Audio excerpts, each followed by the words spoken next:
Se tu é uma pessoa que se critica muito, talvez tu nem tenha consciência do quanto tu te critique. Acha que isso até é algo bom que vai te ajudar, que faz parte de quem tu é. Mas deixa eu te falar uma coisa, eu já fui essa pessoa de me criticar muito, de ficar convencida de que isso era uma postura, assim, boa pra mim. E de muitos anos pra cá, eu venho trabalhando a minha autocrítica, a forma que eu me relaciono comigo, e ao longo desse tempo, além de ter colhido bastante leveza na minha vida, muito mais autenticidade, espontaneidade, eu tenho me visto como uma pessoa muito mais autocompassiva. Então é como se eu buscasse muito mais ser uma amiga de mim mesma do que uma pessoa que tá sempre ali criticando, sempre vendo o lado ruim, porque vamos ser sinceros, né? Se a gente critica em excesso, é claro que a gente vai enxergar as coisas ruins, as coisas negativas. É claro que a gente vai ter uma consciência de onde tá errado, onde precisa ser lapidado, onde não tá bom o suficiente. E o ponto não é a gente querer coisas medianas, coisas ruins, o ponto não é a gente querer se convencer de que tudo é uma grande porcaria, viver de uma forma autoderrotista, mas sim a gente lidar de uma forma saudável, de uma forma madura com a nossa crítica. E o primeiro ponto, muitas vezes, é a gente se dar conta do quanto a gente se critica, num sentido geral. Então, parar a tua vida agora, né? E isso aconteceu comigo, assim, de parar no momento e entender o quanto que eu era alguém que me criticava de uma forma muito dura e muito injusta, me culpava, me torturava, e também nas situações. Então, tem situações que a gente às vezes vai precisar parar, botar a mão na consciência e se dar conta que a gente tá sendo muito duro com a gente mesmo. Não só pra gente ter uma vida mais leve, como eu falei, que a minha acabou ficando, mas também pra gente viver de uma forma mais conectada, da gente conseguir também ter mais efetividade, porque às vezes a gente fica ali se criticando, fica ruminando algo, fica se torturando por algo, e aquilo ali, sinceramente, serve só para deixar a nossa cabeça do tamanho de um balão, a gente não consegue aprender com mais nada, às vezes a gente tá lendo, não consegue aproveitar o que tá no livro, não consegue ser boa companhia para ninguém, não consegue, enfim, fazer nada de muito melhor, né? Então, é também um exercício de humildade a gente enxergar quanto e quando a gente se critica demais. E o quanto a gente se critica, né? No sentido de poder virar a página. E esse episódio de hoje é justamente para a gente falar sobre isso. Eu vou compartilhar algumas estratégias da psicologia, especialmente da psicologia comportamental, para a gente poder ter ferramentas para lidar com isso. Mas deixa eu me apresentar, eu sou Anne Streit, eu sou psicóloga, sou mestre em psicologia e saúde, sou especialista em terapia cognitivo-comportamental, sou mãe de um menininho lindo, Mateu, que tem 2 aninhos, e tô grávida da Lili, que nasce em outubro de 2026. Eu vivo a minha maternidade de uma forma sempre buscando essa leveza, porém, né, eu não sou de longe perfeita e eu não almejo ser. Então, eu também me trabalho para não ficar alimentando esse lado, tanto de buscar validação, quanto de buscar reconhecimento, quanto de não saber lidar com os erros de uma forma madura. Porque a maternidade é um momento de expansão e é algo que nos desafia o tempo todo. Então, hoje, nesse dia exato que eu tô gravando aqui, eu sei mais ou menos do que lidar e como esperar com as questões do meu filho, porém, amanhã ele vai ter avanços, ele vai se desenvolver, ele vai mudar algumas coisas e eu não sei, né? Então, vou ter que aprender. E é óbvio que é uma relação, nas relações a gente erra e esses erros, eles fazem parte, a forma que a gente encara eles é tão importante para a relação, para o vínculo, quanto para outra pessoa, né? No caso de um filho, uma criança, para a saúde emocional daquela criança, para o desenvolvimento, para o que ela vai construir sobre quem ela é, o que é a vida, o que são os relacionamentos, né? Então, por isso que uma postura com a crítica calibrada é tão importante. E às vezes a gente não repara, né, o quanto a gente se critica, e isso pode ser um sinal justamente do quão grave é, quão problemático é o nosso nível de autocrítica. E eu tô te falando isso porque Isso é um termômetro, esse é um termômetro da própria psicologia. Quanto menos crítica a pessoa tem sobre um comportamento, mais disfuncional, mais grave esse comportamento tende a ser. Por exemplo, uma pessoa que é usuária de substância, uma pessoa que tem um vício muito grande, quanto mais ela nega aquele vício, mais aquilo ali tem um fator predominante na vida dela, né? Os transtornos mentais, num geral, eles também são assim, né? Então, se a pessoa tem um toque e ela nega que tem, ela não consegue enxergar, ela tá só imersa naquilo ali, mais grave é aquela dinâmica ali. Com a crítica também. Eu quero fazer esse episódio aqui nessa conversa muito mais voltada para o que a gente pode fazer, né? E alguns caminhos para a gente lidar com isso. Mas a gente sabe de estudos, a gente sabe da prática clínica que muitos transtornos de ansiedade, muitos transtornos de humor, né? Depressão, alguns transtornos alimentares, enfim, N transtornos mentais tem na origem a postura punitiva, a postura crítica. Então, a pessoa é muito, muito exigente com ela, numa hiper exigência. E sempre aqui eu quero que tu possa ir pensando, né? Eu não tô aqui pra gente sair falando que o feio é bonito, sabe? Eu não tô aqui pra gente mentir pra gente mesmo, pra gente se convencer de que merece menos, de gente se convencer de que o esforço não é importante, mas é pra gente ter essa postura madura de saber direcionar a nossa energia. E muitas vezes essa crítica excessiva, ela é um direcionamento de energia, é um desperdício, né? E eu não tô falando isso como mais uma crítica. Eu tô falando isso justamente para aumentar a nossa consciência, né? Para expandir o nosso olhar sobre essa crítica. Então, um primeiro ponto, né? Revisando aqui algumas coisas ou reforçando, né? O primeiro ponto é essa consciência. Então, muitas vezes a gente vai achar que não tem nenhum problema, a gente tá se criticando de uma forma correta ou adequada, ou enfim, né? Não tem nada ali. E se alguém fosse olhar de fora, essa pessoa com certeza discordaria de nós. Então, às vezes, é a gente se desapegar desse padrão de muita crítica. E, por outro lado, também é a gente conseguir abrir mão de alguns ganhos que a gente pode ter. Que se a gente for olhar num nível maior, né, assim, mais justo, esses ganhos, eles são bem menores do que se a gente direcionasse a nossa energia, né, para uma coisa mais eficiente do que ficar se criticando. Mas às vezes a gente tem algum outro ganho que é importante a gente levar em conta, mas para separar. E também pra gente não fazer uma coisa assim, como é que eu vou dizer, poliana, né? Que é tudo ou nada, tudo é muito perfeito. E sim, a gente se criticar às vezes vai dar algum benefício que a gente precisa entender, né? Pra cada um quais são esses benefícios ou ganhos secundários aí, pra gente tentar isso de uma outra forma. Porque a crítica excessiva é como um monstrinho interno que a gente vai alimentando. E aí, quanto mais a gente alimenta, mais forte ele fica. E aí, vão acontecer momentos, se ele é um monstrinho forte, de que a gente vai ter que perder para ele, né? E não é isso que a gente quer. A gente quer uma postura cada vez mais madura, saudável e que esses monstrinhos fiquem pequenos ou mais silenciosos ou que não interfiram tanto. Porque cada vez que a autocrítica excessiva vem, além desses prejuízos que a gente consegue ver no curto, longo e médio prazo, a gente também tem um sofrimento muito grande. Isso é muito importante a gente poder validar e reconhecer. Então, vamos supor que a gente já tem essa consciência, ou a gente está num momento de ter essa consciência de que a gente está sendo muito crítico. O que acontece? Só ter essa consciência já é muito legal, porém, apenas a consciência, ela não dá conta, às vezes, da mudança. Então, primeiro a gente percebeu que está se criticando muito, e pode ser retroativo também, né? Eu percebi, nossa, como eu fui dura comigo mesma, isso já é um ótimo passo. Qual que é o segundo passo?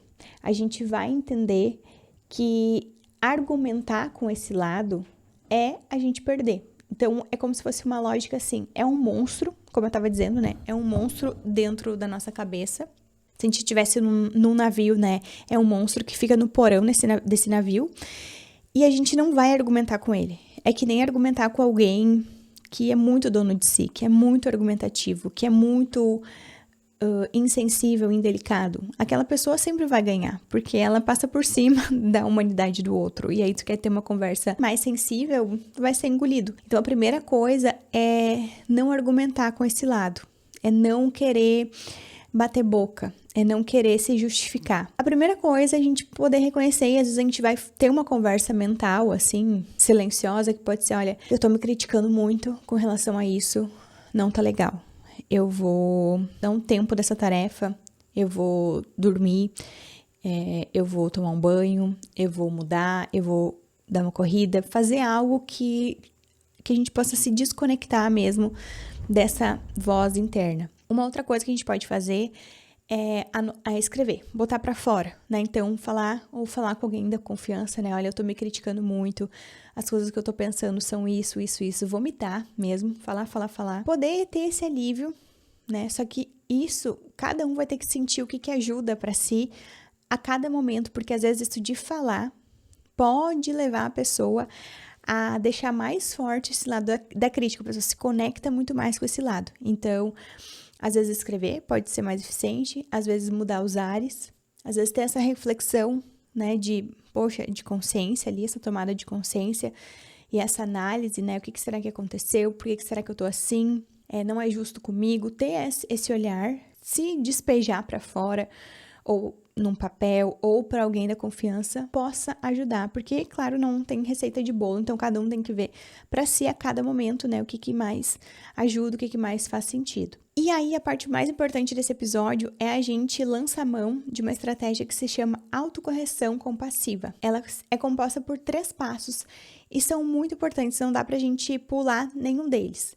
O primeiro passo é a gente reconhecer o nosso erro, ou reconhecer aonde que a gente tá falhando, ou o que foi o gatilho para essa nossa crítica excessiva. Pode ser que eu tenha tirado uma nota baixa, pode ser que eu tenha agido com o meu filho de uma forma que eu não gostei. Eu posso ter sido mais bruta com ele ou agido com menos paciência. Eu lembro quando meu filho era bem bebezinho, um dia eu tava tentando nanar ele, eu nanava bastante ele no colo, e ele não dormia, e eu fiquei insistindo para ele dormir, E quem tem bebê pequeno, assim, crianças pequenas por perto, sabem que às vezes quando eles são muito pequenininhos, eles estão com um pouquinho de xixi na fralda, eles não dormem. E aí eu fiquei insistindo, e ele chorava, e eu insistindo, porque eu pensei, ele tá chorando de sono. E às vezes quando a gente é mãe ou pai, né, a gente precisa fazer algumas coisas e precisa insistir um pouquinho mais, porque, enfim, né, a gente tem aquilo de que eu tô com esse instinto, esse feeling de que é isso que a criança precisa, e às vezes realmente e a gente tá certa, e em outros casos a gente tá errada, como era o meu caso. Nessa vez, eu deveria ter trocado a fraldinha dele, e não troquei, e fiquei naquele momento ali de ele chorando. Não foi uma coisa assim de, nossa, muito tempo, mas foram alguns minutos de angústia pra mim, pra ele, né, óbvio. E aí, eu vi que eu tinha errado, porque eu sempre trocava a fraldinha antes, mas eu não reparei se, né, lá pelas tantas ele fez xixi de novo, porque isso é uma coisa também que às vezes é comum do bebê, que ele faz o xixi, daí a gente troca, tá com a fraldinha limpa, ele faz de novo. Não sei por que acontece isso, mas é isso, eles estão com a fraldinha limpa e eles se sentem, né, mais, sei lá, confortáveis de fazer de novo. E aí eu aprendi a lição. Então, todas as vezes que ele não conseguia dormir, assim, né, logo, entre aspas, eu olhava, ou às vezes eu nem, né, esperava passar muito tempo, dava uma palpada ali na fralda pra ver como é que tava ali do xixi e tal. Então, eu aprendi. Não quer dizer que isso aí é indefectível, né, que eu nunca mais vou ter alguma situação assim, inesperada. Mas aquilo ali eu aprendi, então, eu reconheci o meu erro. Poxa, eu me senti insensível ali, naquele momento específico, a uma necessidade do meu filho, que era a troca de fralda. Eu poderia ficar me torturando por aquilo, ou eu poderia logo lançar mão da autocorreção compassiva, que é, poxa, eu errei. Eu não reparei, eu não sabia, eu tô aprendendo. Mas reconhecer o erro é muito importante. Então, poder entender aonde foi que a gente errou, ou o que a gente deixou a desejar, ou onde que tá a falha, né? E às vezes isso é num menor grau, às vezes isso é num maior grau.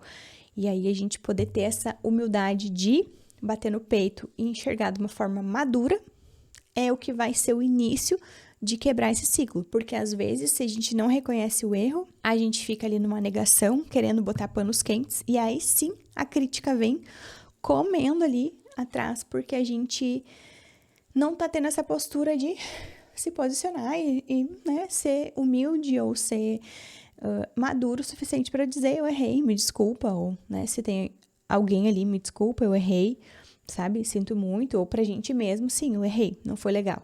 Ter essa postura de a gente admitir, parece óbvio, mas faz muita diferença e nem sempre a gente admite de uma forma dando profundidade. Então, isso é importante de observar. Além de reconhecer e assumir o nosso erro, né, perceber aonde estava o erro, é importante que isso não seja feito de uma forma punitiva. É importante reconhecer o erro, bancar ele, mas não ficar com chicote, né? Não ficar alimentando aquilo, não se colocar numa postura de vítima nem de algoz, assim. Às vezes a punição, ela vem na nossa cabeça, a gente se sente muito mal, a gente sofre, mas é um mecanismo da nossa cabeça da gente se sentir menos porcaria.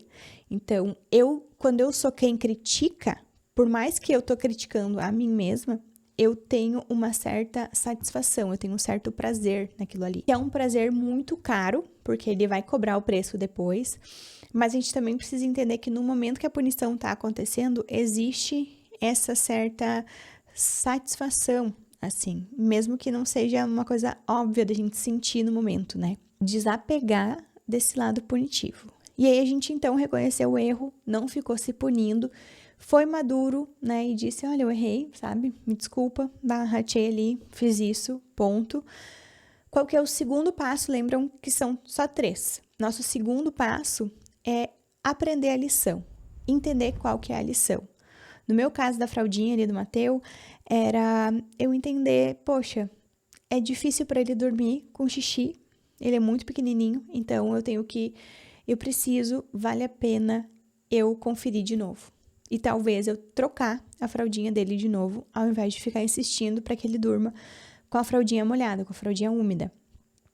Enquanto eu tô colocando ele para dormir nessa soneca, né? Então, é algo bem específico. Outras situações vão exigir outras lições e às vezes não é fácil, essa lição não vem óbvia.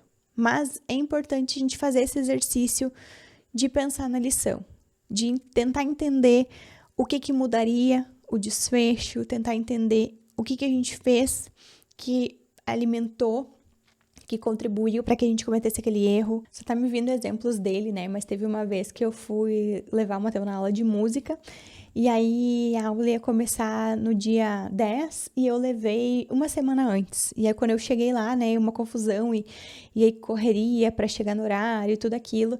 E aí eu cheguei lá e não tinha ninguém, e a secretária ficou me olhando assim, o que era pra ti? Eu falei, a gente veio na aula de música. Então, será que eu te mandei errado o dia? Porque é no dia 10 que começa. E eu, não, tu não me mandou errado, provavelmente eu que errei, eu que não conferi. E aí voltei, né, pro carro com ele, olhei no celular e realmente ela tinha me mandado com a data, né, daquele dia, só que eu não conferi e eu pensei, tive uma lógica que esse dia seria a próxima semana e não era. Então, foi um erro que eu cometi, que eu poderia levar para esse lado punitivo ou da crítica de o tempo que eu perdi, o envolvimento, envolvi uma criança nessa situação. Poderia pensar, nossa, eu passei uma vergonha lá, eu sou uma mãe desorganizada, eu não dou conta das coisas. Poderia levar para toda essa conversa, mas fazendo autocorreção compassiva, eu entendo meu erro, sim, eu errei. E qual que é a lição? É ter mais atenção, especialmente em datas, especialmente em coisas que não estão na minha rotina. Porque depois que a aula começasse, né, seria lá toda quarta-feira, 9 horas, beleza.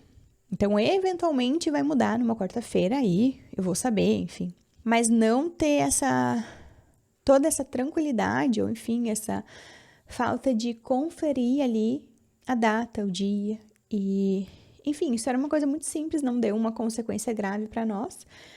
Mas, né, daqui a pouco se é um exame, se é uma consulta, se é algo importante, pode ter consequências maiores e aí é importante a gente aprender a lição ou, enfim, né, bancar. Às vezes a gente demora um pouco para aprender a lição, mas bancar pelo menos o nosso erro e as consequências que, né, isso é inevitável, a gente sempre vai ter que bancar. E qual que é o nosso terceiro ponto? Então, lembra que era, né, o primeiro é assumir nosso erro, entender a situação, né? O segundo, entender a lição, aprender a lição. E o terceiro é seguir em frente. E aqui é onde muita gente não consegue. E isso é algo pra gente se responsabilizar também. Claro, a gente às vezes precisa de ajuda, às vezes a gente tá muito vulnerável, muito fragilizada, não consegue mesmo sozinha, porque quanto mais vulnerável a gente tá, mais regressiva a gente fica, mais primitiva, menos aqui, né, com a nossa parte mais refinada do cérebro, a gente fica muito aqui atrás, muito emoção, muito reação, a gente fica muito selvagem, então a gente não consegue pensar e aí a gente fica numa coisa muito automática, primitiva, assim, né? Mas aí a gente busca ajuda. Daí a gente faz coisas também pra sair disso. A gente não pode se acomodar num contexto, assim, muito privado, né? Muito desfalcado. E aí a gente vai seguir em frente. A gente não vai ficar ruminando, a gente não vai ficar se torturando, a gente vai seguir em frente de cabeça erguida e entendendo que seguir em frente faz parte de fechar esse ciclo. E não é nunca mais lembrar da situação, não é não contar para mais ninguém, sabe, esconder, não é isso, mas é sair dessa ruminação, sair desse movimento de tortura, é realmente se convencer dos 2 primeiros passos, né? Se convencer do que houve e do nosso erro com humildade, sem se punir e aprender a lição. Eu gosto muito de pensar, né, como professora, como terapeuta cognitiva, que a gente pode aprender. A gente é adulto, a gente pode aprender, a gente é capaz. E aprender não é algo, assim, impossível. Isso, às vezes tem muitas crenças limitantes que envolvem a aprendizagem, né? Então a gente pode aprender, a gente vai diluir as coisas em passos pra gente poder aprender. E a gente também pode aprender a seguir em frente, né? A fazer essa autocorreção compassiva, não se torturar a cada coisa que não sai como a gente gostaria, ou a cada frustração, ou a cada erro, ou a cada momento mais difícil que a gente tenha na relação com a gente mesmo, sabe? E eu quero ler um trecho de um livro sobre autocompaixão, que ele fala dos efeitos na motivação. Uma pesquisa feita com crianças mostrou que o grupo que tinha mais autocompaixão rendia, em média, 25% a mais nos estudos após um resultado ruim. Quando uma criança vai mal em uma prova, ela pode encarar o fato através da vergonha e da autocrítica, ao se sentir um idiota, um estúpido, por não ter conseguido. Ela pode ainda projetar o problema para o professor ou para o assunto. A saída da autocompaixão, que ajuda as crianças a estudar mais, passa por outro caminho. A pessoa toma consciência de que não se sente bem com a falha. Reconhece que matemática é um pouco difícil para ela, mas que está tentando conseguir aprender. Segundo a psicóloga, as pessoas que pensam através da autocompaixão se permitem errar, desligar a cabeça e começar de novo. Elas focam no que têm em comum com os outros, sabem que somos humanos e todos erramos. Então não precisamos ser melhores que ninguém para nos sentirmos bem. Então esse foi o episódio de hoje, me conta aqui nos comentários se fez sentido para ti. Se tu tem alguma estratégia para lidar com a autocrítica, algo que funcione, conta aqui também para a gente poder compartilhar coisas que nos beneficiam, que nos ajudam. Se esse episódio fez sentido, compartilha nas suas redes sociais, porque isso ajuda muito o pessoal a conhecer o podcast, a gente expandir aqui o nosso tamanho. Se fez muito, muito sentido, eu vou ficar muito agradecida, pode deixar uma avaliação aí no Spotify, nota máxima, ou também dar um like e se inscrever no canal, se estiver pelo YouTube. Eu sou muito grata pela tua atenção, sei o mar de conteúdos que a gente vive hoje, então muito obrigada por me ouvir. Eu espero que tenha feito sentido, que seja útil para a tua vida de alguma forma, que tenha gerado boas reflexões e vamos continuar essa conversa nos comentários. Um super beijo e até nosso próximo episódio.